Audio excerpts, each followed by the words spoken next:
வணக்கம் நண்பர்களே, study with Abhi YouTube சேனலுக்கு நான் உங்கள் அபி. இன்றைக்கி நம்ம பார்க்க போகிறது 6th term 3ல் L2 அதில் பசிப்பினி போக்கிய பாவை. இந்த பேரை சொல்லும்போதே தெரியுது அது யாருன்னு, மணிமேகலை. சரிங்களா? அவங்கள பற்றி தான் இந்த பாடம் பார்க்க போகிறோம். இது எல்லாமே ஒரு காட்சி, அதாவது ஒரு சீன்ஸ். இந்த சீன்ஸில் என்ன நடக்குதுங்கிறது நம்ம பார்க்க போகிறோம். இந்த கதையாக அப்படி இப்படியே நம்ம சொல்லிக்கலாம். சரிங்களா?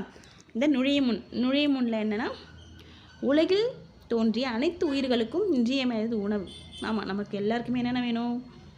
மனுஷனாக பிறந்தவங்களுக்கு உணவு, உடை, இருப்பிடம்.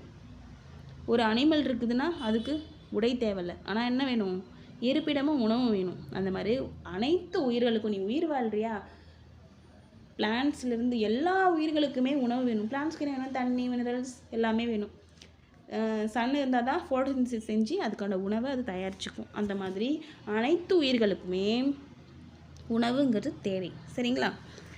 உலக உயிர்கள் அனைத்தும் வாழ்நாள் முழுவதும் உணவு தேடியே உழைக்கின்றன. ஆமாம், நம்மளோட லைஃப் எதை நோக்கி போகுது? சாப்பாடை நோக்கி தான். சாப்பாடு முக்கியம் இல்லை அப்படின்ற மாதிரி நம்ம சாப்பிட்றதுக்கு தான் சம்பாதிக்கிறோம் இல்லையா?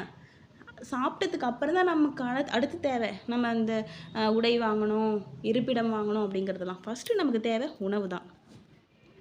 உணவே உயிர்களுக்கு ஆதாரமாக விளங்குகிறது. அடுத்த பாயிண்ட் பாருங்கள். தனி ஒருவனுக்கு உணவு இல்லையெனில் இஜகத்தினை அழித்திடுவேன் அப்படின்னு சொன்னது யார் அப்படின்னா பாரதியாருங்க. இந்த பாயிண்ட்டுக்கு தான் நுழைய முன்னே நான் சொல்லியிருக்கேன். சொன்னது யார்? பாரதி. யார்? ஓகே. அடுத்து அதாவது பசித்திருக்கும் ஒருவனுக்கு உணவு அளிப்பது தான் உயிர் கொடுப்பதற்கு இணையாகும். அதாவது பசித்தவனுக்கு நீ சாப்பாடு கொடுக்குறன்னா அவனுக்கு உயிர் கொடுக்கறதுக்கு இணையாகுமா, அந்த அளவுக்கு சிறந்த அறம். சரிங்களா? அதாவது நம்ம கர்ணன் இருக்கார்ல, அவர் எல்லா அறமும் செஞ்சுருக்காரு. ஆனால் சாப்பாடு அவர் யாருக்கும் போட்டதில்லைன்னு சொல்கிறாங்க. அவர் இறந்த பிறகு என்ன ஆச்சுன்னா, அவர் சொர்க்கத்துக்கு போகாமல் நிற்கிறார் வழியில்.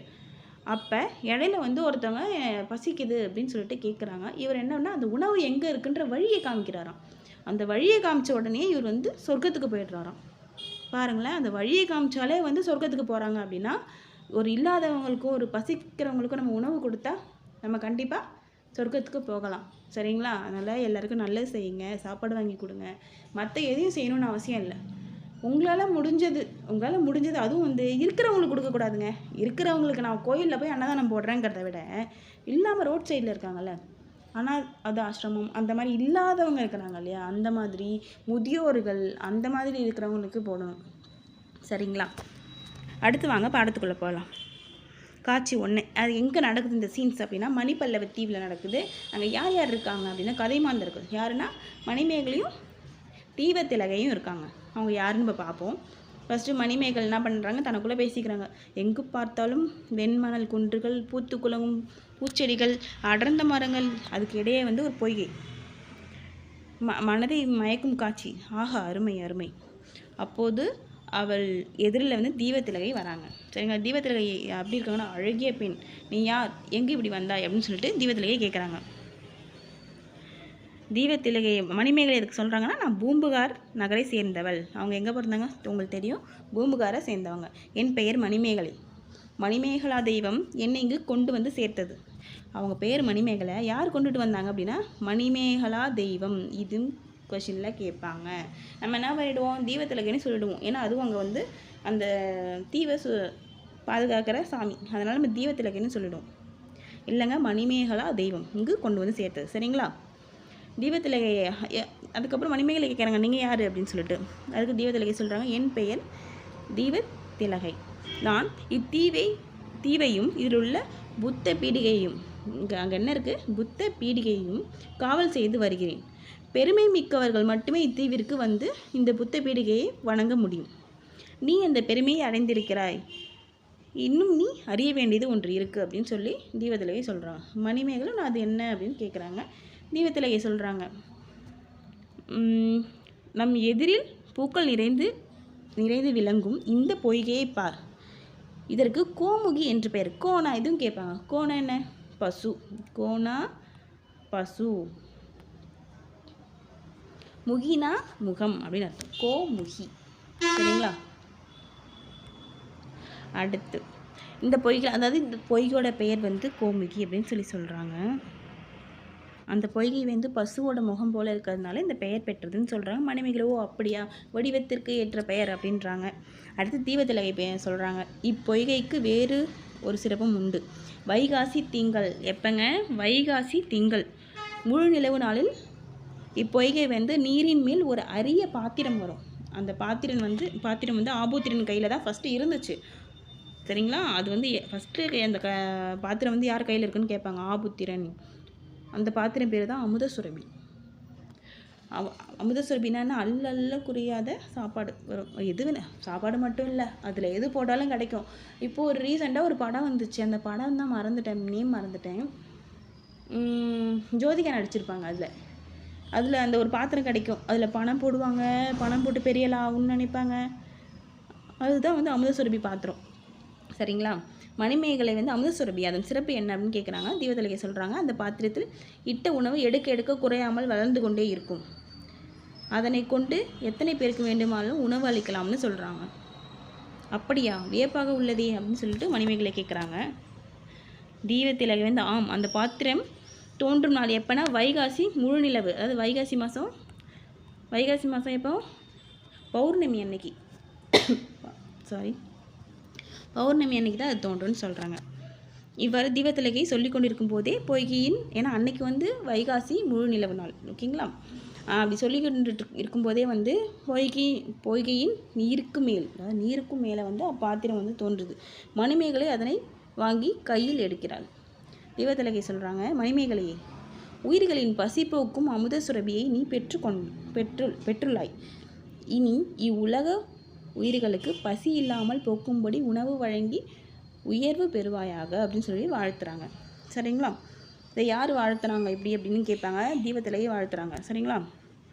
மணிமேகலை தீவத்திலகையை வணங்கி அமுதசுரபியுடன் விடை பெறுகிறாள். அவள் எங்கே டைரெக்டாக போகிறாங்க அப்படின்னா பூம்புகாருக்கு போகிறாங்க. கேட்பாங்க, அமுதசுரபியை பெற்றவனே இவங்க எங்கே போனாங்கன்னா பூம்புகாருக்கு போகிறாங்க. பூம்புகாருக்கு போய் ஆதிரை அப்படிங்கிறவங்களை பற்றி தெளிவாக இந்த பாடத்தில் கொடுக்கல. ஆதிரைன்ற ஒரு பெண்கிட்ட போய் உணவு கேட்குறாங்க. ஆதிரை அடுத்த காட்சி என்னன்னா ஆதிரையோட இல்லம். ஆதிரையும் மணிமேகலையும் ஆதிரை ஒன்றை கேட்குறாங்க, நீங்கள் யார் அப்படின்னதும் நான் வந்து கோவலன் மாதவிக்கியோட மகள் அப்படின்னு சொல்லிட்டு எல்லா விஷயத்தையும் சொல்கிறாங்க. சொன்ன பிறகு இந்த பாத்திரம் எனக்கு எப்படி கிடச்சிதுன்னு சொல்கிறாங்க. இதில் ஃபுல்லாக படிச்சுட்டு இருந்தோம், டைம் வேஸ்ட் தான் நமக்கு. இந்த பாத்திரம் எப்படி கிடச்சிது அப்படின்ட்டு அந்த விஷயத்தையும் ஃபுல்லாக சொல்கிறாங்க. சொன்ன பிறகு அப்படியா அப்படின்ட்டு அந்த ஆதிரை வந்து இதில் சாப்பாடு போடுறாங்க. இந்த பாயிண்ட் இது ஃபுல்லாகவே இந்த சீனே அதில் இதாக இருக்கும், வேறு ஒன்றுமே இருக்காது. அடுத்த பாயிண்ட்டு லாஸ்ட்டில் பாருங்கள். ஆதிரை வந்து அமுதசுரபியின் உணவு வந்து இடுறாங்க. மணிமேகலை அமுதசுரபியை கொண்டு உடல் குறையுற்றவர்கள், பிணியாளர்கள், ஆதரவு அற்றோர் ஆகியோர்களுக்கெல்லாம் உணவு அளிக்கிறாங்க. சரிங்களா? பின்னர் பூம்புகாரில் உள்ள சிறைக்கு செல்கிறாங்க. அடுத்த காட்சி வந்து சிறை தான், வாங்க பார்க்கலாம். அடுத்து அரண்மனையில் என்னென்னா சிறை காவலர், மன்னர், மணிமேகலை இவங்களாம் இருக்காங்க. அந்த சிறைக்கு போய் இவங்க உணவிட்டாங்க இல்லையா, அதை வந்து சிறை காவலர் பார்த்துட்டு வந்து அரசுக்கிட்ட சொல்கிறாங்க. அரசே, இந்த மாதிரி ஒரு பொண்ணு இருக்கா, அந்த பொண்ணு கையில் ஒரு பாத்திரம் இருக்குது, கொஞ்சம் சின்ன பாத்திரம் தான், ஆனால் அதில் உணவு கொடுத்துக்கிட்டே இருக்காங்க, வந்துக்கிட்டே இருக்குது அப்படின்னு சொல்லிட்டு. உடனே மன்னர் ஆச்சரியப்படுறாங்க. அந்த பெண்ணுங்க கூட்டிகிட்டு வாங்க அப்படின்ட்டு இவங்க போகிறாங்க. அதே மாதிரி அந்த விஷயத்தையும் அங்கேயும் சொல்கிறாங்க. சொன்ன உடனே மிக்க மகிழ்ச்சி அப்படின்னு சொல்லிட்டு அரசரும் சந்தோஷப்படுறாங்க. அப்புறம் மன்னர்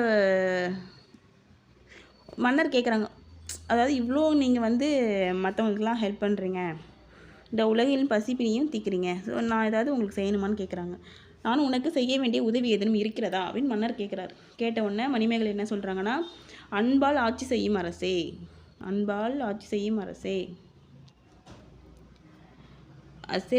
சிறைச்சாலை தண்டனை பெற்றுள்ளவர்கள் வந்து திருந்தி வாழ வழிகாண செய்யணும் அப்படின்னு சொல்லி கேட்டுக்கிறாங்க. அப்படின்னா சிறை கோட்டம் அறக்கோட்டமாக மாற வேண்டும் அப்படின்னு சொன்னது யார் அப்படின்னு கேட்டால் மணிமேகலை. சரிங்களா? சிறைக்கோட்டம் அறக்கோட்டமாக மாற வேண்டும் அப்படின்னு. அதுக்கு என்னவெல்லாம் செய்ய வேண்டும் மன்னர் கேட்குறாங்க. அதுக்கு மணிமேகலை சொல்கிறாங்க, வாழ்க்கைக்கு அறம் சொன்ன வள்ளுவர் வாழ்ந்த நாடு இது. புத்தர் பிறந்து, ஆக்சுவலி மணிமேகலை என்னென்னா ஒரு புத்த காப்பியம், அதாவது பௌத்தத்தை தழுவுனது. சமயம் எந்த சமயம் அப்படின்னா பௌத்த சமயம். சரிங்களா? இதிலே இந்த புத்தர்னு வர்றதுனால அந்த பௌத்தம்ன்ற பாயிண்ட் நான் இப்போ சொன்னேன். சரிங்களா? அது மாதிரி புத்தர் பிறந்து அறம்போதித்த பூமி இது. எனவே என்ன பண்ணணும்னா, எவை நன்மைகள் எவை தீமைகள்னு சொல்லிட்டு அறிஞர்களை கொண்டு சிறையில் உள்ளவர்களுக்கு பாடம் எடுக்கணும். அவங்க படிக்கணும், பெற்றோரை எப்படி மதிக்கணும், முதியோரை எப்படி பேணணும், உறவினர்களை அரவணைக்கணும் அப்படின்ற விஷயத்தெல்லாம் சொல்லி கொடுத்து அவங்கள நல்ல மனுஷனாக வெளி உலகத்துக்கு கொண்டு வரணும் நம்ம அப்படின்னு சொல்கிறாங்க. மன்னர் சொல்கிறார் திருப்பி, நல்லறம் புரியும் நங்கையே, உன் வேண்டுகோள் அனைத்தையும் நடைமுறைப்படுத்த ஆணையிடுகிறேன்னு சொல்லிட்டு சொல்கிறாங்க. இதோட இந்த சீன் முடிஞ்சிருச்சுங்க. இந்த பாடம் ஃபுல்லாக கதையாக சொல்லி முடிச்சாச்சு. இந்த பாடத்தை எடுக்கணுன்னா ஸ்கூலில் ஒரு நாள் ஃபுல்லாக எடுத்துப்பாங்க. அந்த சின்னதாக கதையாக சொல்லி முடிச்சாச்சு. சரிங்களா? அடுத்து சரியான விடையை தேர்ந்தெடுத்து எழுதுக. மணிமேகலா தெய்வம் மணிமேகலை அழைத்து சென்ற தீவு என்ன? மணி பல்லவ தீவு. சீனில் கேரக்டரோட பேர் என்ன? மணிமேகலை. அழைத்து சென்ற தெய்வம் பேர் என்ன? மணிமேகலா. எங்கே கூட்டிகிட்டு போனாங்க? மணி பல்லவ தீவு. அங்கே யார் இருந்தாங்க? தீவத்திலகை. அந்த அமுத சுரபி பாத்திரம் யார் கையில் இருந்துச்சு? ஆபுத்திரன். எல்லாமே அப்படியே லைனாக கோரியே வருது பாருங்க. ஆபுத்திரன். சரிங்களா? அடுத்தது இந்த மணிமேகலை அந்த பாத்திரத்தை எடுத்துகிட்டு யார்கிட்ட சாப்பாடு வாங்கினாங்க? ஆதிரை கிட்ட. அடுத்து எங்கே போனாங்க? டைரெக்டாக எங்கே போனாங்க? பாத்திரத்தை எடுத்துகிட்டு பூம்புகார் நகரத்துக்கு போயிட்டாங்க. அதையும் கேட்டிருக்காங்க. சரிங்களா? அடுத்து இவங்க மன்னர்கிட்ட போனாங்க. இந்த கதை முடிஞ்சிச்சு. இதுதான் கேரக்டர்ஸே. சரிங்களா? அடுத்து மணிமேகலை கையில் இருந்த அமுதசுரபியில் உணவிட்ட பெண் யார்? அதான் சொன்னேன் சொல்லுங்கள்.